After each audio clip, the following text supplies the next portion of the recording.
ایک حدیث میں آتا ہے کہ صحابہ نے نبی پاک صلی اللہ علیہ وسلم سے پوچھا، اس وقت جب نبی پاک صلی اللہ علیہ وسلم نے بتایا ان القلوب لتصدع کما یصدع الحدید اذا اصابہ الماء،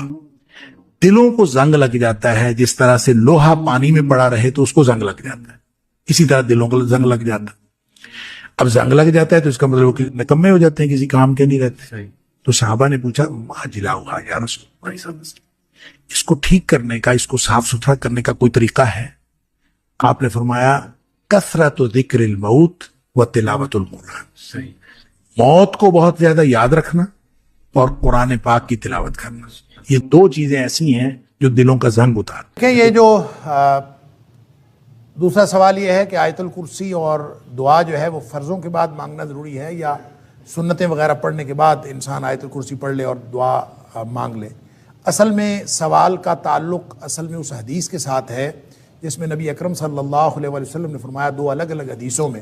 ایک حدیث میں تو یہ ہے کہ جس شخص نے فرض نماز کے بعد آیت الکرسی پڑھی، یعنی جو پڑھتا ہے ہمیشہ، اس کے اور جنت کے درمیان صرف موت کا فاصلہ رہ جاتا ہے۔ جو ہی وہ فوت ہوا وہ ڈائریکٹ جنت میں چلا جائے گا، اللہ تعالیٰ ہم سب کو اس میں سے بنائے۔ ایک تو اس کا تعلق اس حدیث کے ساتھ ہے، اور دوسرا یہ کہ نبی کریم صلی اللہ علیہ وسلم نے جو دعا کی قبولیت کے اوقات بتائے ہیں، اس میں ایک فرضوں کے بعد کا جو وقت ہے اس کو دعا کی قبولیت کا وقت بتایا ہے۔ تو ان دونوں حدیث سے تعلق رکھتا ہے یہ سوال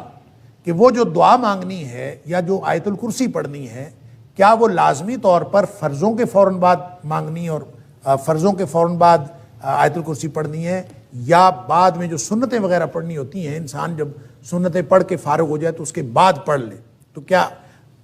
اس اصل میں بات یہ ہے کہ نبی کریم صلی اللہ علیہ وسلم کی ان دونوں حدیث میں صلاۃ المکتوبہ کا ذکر ہے، یعنی فرض نماز کی بات ہے، لہٰذا آیت الکرسی کے لیے بھی اور دعا کے لیے بھی ایک تو بات یہ ذہن میں رکھیں کہ اس کا تعلق فرض نمازوں کے ساتھ ہے، فرضوں کے بعد ہی آیت الکرسی پڑھنی چاہیے اور فرضوں کی بعد ہی دعا کرنی چاہیے۔ البتہ دعا کے بارے میں نبی اکرم صلی اللہ علیہ وسلم نے الگ سے کوئی، جس کو ہم دعا کہتے ہیں اصطلاحاً، کہ فرضوں کے بعد ہاتھ اٹھائیں اور ہاتھ اٹھا کر دعا کریں، چاہے وہ جماعت کے ساتھ ہو اور چاہے وہ جماعت کے بغیر۔ اس کے بارے میں ایک بہت لمبی بحث ہے اور اس کے بارے میں کتابیں بھی لکھی گئیں کہ فرضوں کے بعد اجتماعی دعا جو ہے وہ جائز ہے یا ناجائز ہے۔ میں اس ساری بحث سے قطع نظر یہ عرض کرنا چاہ رہا ہوں کہ اجتماعی دعا کو آپ چھوڑیں، انفرادی دعا بھی، کہ نبی کریم صلی اللہ علیہ وسلم نے فرضوں کے بعد ہاتھ اٹھا کر دعا کی ہو اور مستقل آپ کا یہ طریقہ ہو کہ آپ ہاتھ اٹھا کر دعا کرتے تھے، ایسا کوئی طریقہ نبی کریم صلی اللہ علیہ وسلم نے ہمیں نہیں بتایا۔ نہ وہ اجتماعی دعا کے بعد ہے، اجتماعی نماز کے بعد ہے، نہ ہی وہ انفرادی نماز کے بعد۔ اور پھر جب نبی کریم صلی اللہ علیہ وسلم یہ فرما رہے ہیں کہ جو دوبر کل صلات، ہر نماز کا جو آخر ہے اس کے پیچھے جو ہے وہ نماز کے دعا کی قبولیت کا وقت ہے، تو یہ کیسے ہو سکتا ہے کہ نبی کریم صلی اللہ علیہ وسلم ایک بات ارشاد فرمائیں کہ وہ دعا کی قبولیت کا وقت ہے اور خود نبی کریم صلی اللہ علیہ وسلم سے ایسا کوئی عمل وہ موجود ہی نہیں ہے کسی صحیح حدیث میں کہ نبی کریم صلی اللہ علیہ وسلم ہر نماز کے بعد دعا مانگتے ہوں، ایسا کچھ نہیں ہے۔ تو یہ ایک سوال پیدا ہوتا ہے، اور اس سوال کا جواب یہ ہے کہ نبی کریم صلی اللہ علیہ وسلم کا معمول یہ تھا کہ آپ جو تشہد میں دعائیں مانگتے تھے، آخری تشہد میں درود شریف پڑھنے کے بعد، وہ دعائیں محدود نہیں تھیں جس طرح ہم نے محدود کیا ہوا ہے کہ ہم ایک دعا پڑھ لیتے ہیں یا دو دعائیں پڑھ لیتے ہیں اور ہم سمجھتے ہیں بس نماز میں اتنی دعائیں پڑھنی، اس کے بعد دعائیں نہیں پڑھنی۔ وہ جو دوبر کل صلات ہے، یہ بھی اصل میں نماز کا آخر ہے، اور وہاں پہ جو دعا کی جاتی ہے وہ دعائیں مراد ہیں کہ جتنی بھی آپ وہاں دعائیں کریں گے وہ اللہ کے ہاں قبول کے درجے کو پہنچتی ہیں، یہ وعدہ ہے۔ لہذا اس کا مطلب لازماً سلام پھیرنے کے بعد نہیں ہے، سلام پھیرنے سے پہلے کی دعائیں، یا پھر وہ دعائیں نبی کریم صلی اللہ علیہ وسلم کا جو معمول تھیں، جو نبی پاک صلی اللہ علیہ وسلم ہر نماز کے بعد مانگتے تھے، جو صبح و شام کے خاص طور پر جو اذکار ہیں، اور باقی جو دعائیں ہیں جو نماز کے بعد نبی کریم صلی اللہ علیہ وسلم کو معمول تھا، اور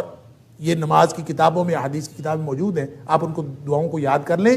اصل میں اس سے مراد وہ دعائیں ہیں جو نبی کریم صلی اللہ علیہ وسلم تسلسل سے اور ہمیشہ معمول کے مطابق مانگتے تھے۔ اس میں سے 4-5 دعائیں تو ایسی ہیں جو تشہد میں نبی کریم صلی اللہ علیہ وسلم کبھی قضا نہیں کرتے، ہمیشہ پڑھتے تھے، اور باقی اس کے علاوہ جو دعائیں ہیں وہ آپ اگر پڑھ لیں تو وہ بھی ٹھیک ہے، وہ بھی اسی کے اندر آئے گا۔ اور اگر آپ اس وقت دعائیں نہیں کرنا چاہتے، اس وقت 2-3 دعاؤں پہ اکتفا کرتے ہیں اور بعد میں دعا مانگنا چاہتے ہیں تو مانگ لیں۔ نبی کریم صلی اللہ علیہ وسلم کے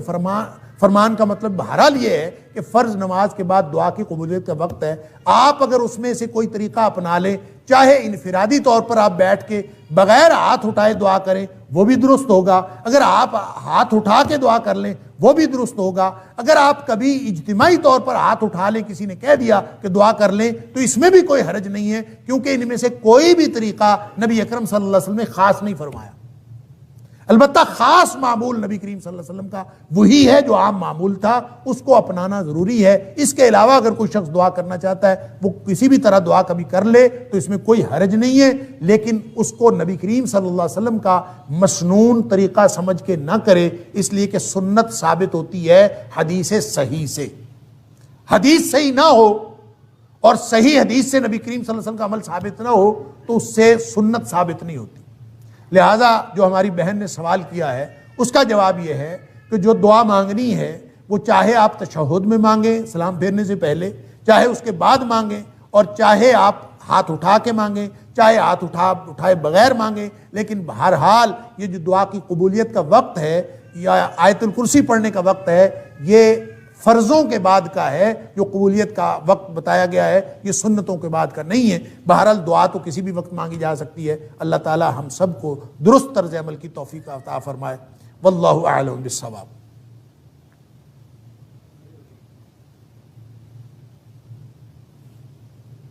السلام علیکم۔ سر میرا سوال بھی دعاؤں کے بارے میں ہی ہے۔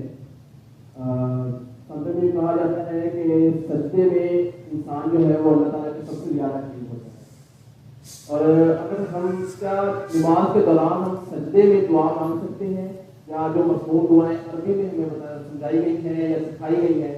کیا ہم وہ مانگ سکتے ہیں یا نہیں مانگ سکتے؟ جزاک اللہ۔ دیکھیں بہت اچھا سوال ہے کہ سجدے میں نبی اکرم صلی اللہ علیہ وسلم نے فرمایا کہ اقرب ما یکون العبد من ربہ وہو ساجد، کہ انسان جب سجدے کی حالت میں ہوتا ہے تو اللہ کے سب سے زیادہ قریب قربت کی حالت میں ہوتا ہے۔ فَأَكْثِرُوا فِيهِ الدُّعَاء، نبی کریم صلی اللہ علیہ وسلم کا فرمان ہے کہ اس وقت دعائیں کیا کرو۔ اب اس کا مطلب کیا ہے، کون کون سی دعائیں کرنی ہیں؟ کیا انسان ان سجدے کی مسنون دعاؤں کے علاوہ جو نبی کریم صلی اللہ علیہ وسلم سے ثابت ہیں اور دعائیں بھی کر سکتا ہے کہ نہیں کر سکتا؟ اور پھر اس کے ساتھ اٹیچڈ ایک اور سوال بھی ہے کہ کیا انسان اپنی زبان میں دعا کر سکتا ہے کہ نہیں کر سکتا؟ اس کے لیے بہرحال ایک موقف تو یہ ہے اور بہت ہی ریئر ہے کہ انسان جتنی مرضی دعائیں کرے، اور فرضوں میں بھی نفلوں میں بھی جس نماز میں بھی جتنی مرضی دعائیں سجدے میں کرنا چاہے۔ فَأَكْثِرُوا فِيهِ الدُّعَاء کا منشا اور مطلب بعض لوگوں نے یہی سمجھا ہے، جو اگرچہ بہت ہی کم لوگ ہیں جو یہ کہتے ہیں کہ اس میں اپنی زبان میں بھی کوئی شخص دعا مانگنا چاہے تو مانگ سکتا ہے،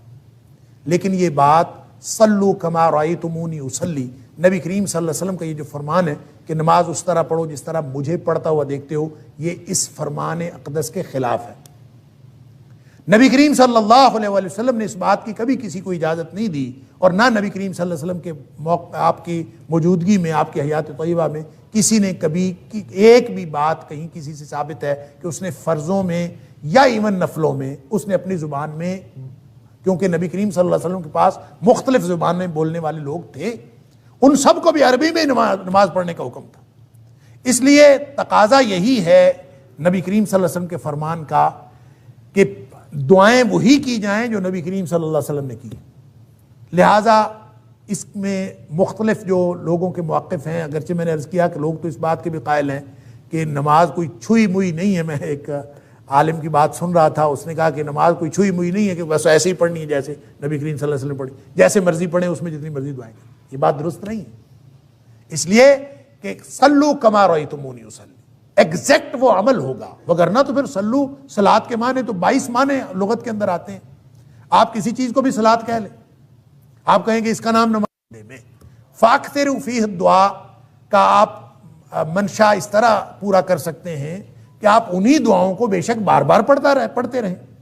اور جتنی مرضی لمبی دعائیں کریں، لیکن وہی کریں جو نبی کریم صلی اللہ علیہ وسلم نے کی ہیں۔ ایک بات۔ دوسری بات یہ ہے کہ وہ دعائیں جو عربی زبان میں ہیں، قرآنی دعائیں ہیں یا دیگر مسنون دعائیں ہیں، وہ آپ فرضوں میں تو بالکل نہ پڑھیں. البتہ نوافل کے اندر اگر آپ پڑھنا چاہیں تو دیگر دعائیں جو قرآنی اور مسنون دعائیں ہیں وہ جتنی مرضی پڑھنا چاہیں وہ نوافل میں پڑھ سکتے ہیں. یہ میری رائے ہے، ضروری نہیں ہے کہ آپ اس کے اوپر عمل کریں، ہو سکتا ہے میری رائے بالکل غلط ہو. اور تیسری بات یہ ہے کہ اپنی زبان میں اگر کوئی بات کرنی ہو اللہ کے ساتھ سجدے کی حالت میں تو اس کے لیے ضروری یہ ہے کہ آپ نماز میں نہ ہو. اگر نماز میں کریں گے تو نماز تو نبی کریم صلی اللہ علیہ وسلم کے طریقے کے مطابق پڑھنی پڑے. اگر آپ نے اپنی زبان میں اللہ سے باتیں کرنی ہے سجدے کی حالت میں تو ویسے سجدے میں چلے جائیں. آپ تہجد پڑھیں اور تہجد پڑھنے کے بعد سلام پھیرنے کے بعد آپ نے دعائیں کرنی ہے دیگر اپنی زبان میں، آپ حالت سجدے میں چلے جائیں اور سجدے میں جا کے جتنی مرضی دعائیں کریں. اور وَهُوَ ساجدٌ، وہ آپ اس کیفیت میں ہیں، سجدے کی حالت میں ہیں اور اللہ سے اس کیفیت میں یہ اسی طرح سے ہے جیسے ہاتھ اٹھا کے اللہ کے رسول صلی اللہ علیہ وسلم فرمایا کہ جو شخص ہاتھ اٹھا کے دعا کرتا ہے اللہ تعالیٰ فرماتے ہیں کہ مجھے شرمندگی محسوس ہوتی ہے کہ میں اس کو